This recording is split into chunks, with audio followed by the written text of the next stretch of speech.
پکڑ کے گولدار بنائے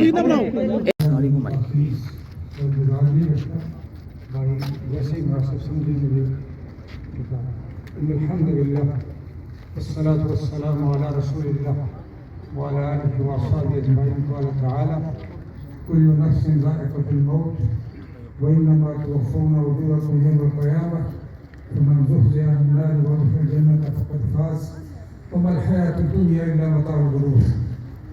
اپنے تمام بزرگ اہل علم اور طلبہ بھائیوں کے لیے عرض کروں گا. سورہ آل عمران کی یہ آیت ہے، اس میں اللہ سبحانہ و تعالیٰ نے اس زندگی کا خلاصہ اور نچوڑ بیان کر دیا ہے. ہر ذی نفس نے اس وادی سے گزرنا ہے، موت کی وادی سے. اور دنیا اچھے لوگ بھی جان لیں کہ ان کی نیکیوں کے اجر کے حوالے سے دنیا کی زندگی ناکافی ہے اس آخرت کے مقابلے میں جس کا ایک دن 50,000 سال کا ہے. لہٰذا ان کے اجور جو ہے مکمل قیامت کے دن ادا کیا جائے گا.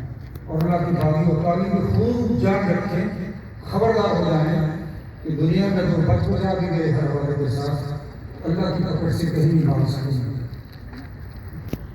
اور حقیقی کامیابی یہ ہے کہ جو جہنم سے بچا لیا گیا اور جنت میں داخل کر دیا گیا. جان رکھو کہ یہ ہے صحیح معنی میں کامیابی. اور دنیا کی زندگی آخرت کے مقابلے میں اللہ تعالیٰ ان کے واحدین کو ہر لحاظ سے صد جلیل عطا فرمائے. میں عرب کے ایک شاعر کا ایک شعر آپ کو نظر کرتا ہوں جس سے مزید میرے اور آپ کے ایمان میں بھی اضافہ ہوگا. جنہوں نے کہا لو كانت الدنيا تدوم لأهلها لكان رسول الله حيا وباقيا. اگر دنیا میں کسی شخصیت کا باقی رہنا ضروری ہوتا اللہ کے ہاں تو صرف ایک ہی اس محبت سے محروم ہوئے ہیں. ہم تو یہ کہہ سکتے ہیں کہ اس دنیا کے اپنے معاملات، لیکن اس بندے کا میزبان رب ہوگا انشاءاللہ. اس کو کوئی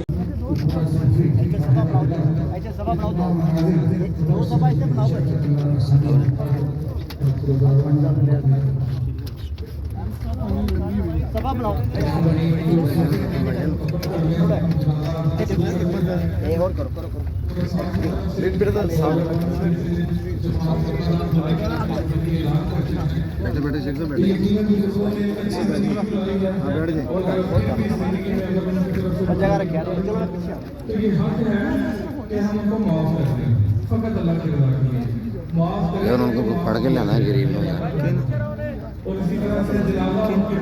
خلیفہ صاحب برہان یار اور اچھی بات ہے.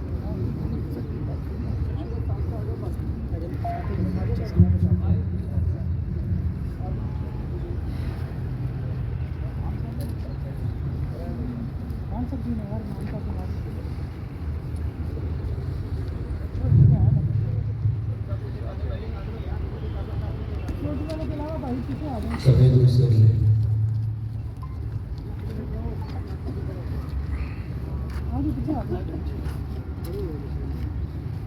اللہ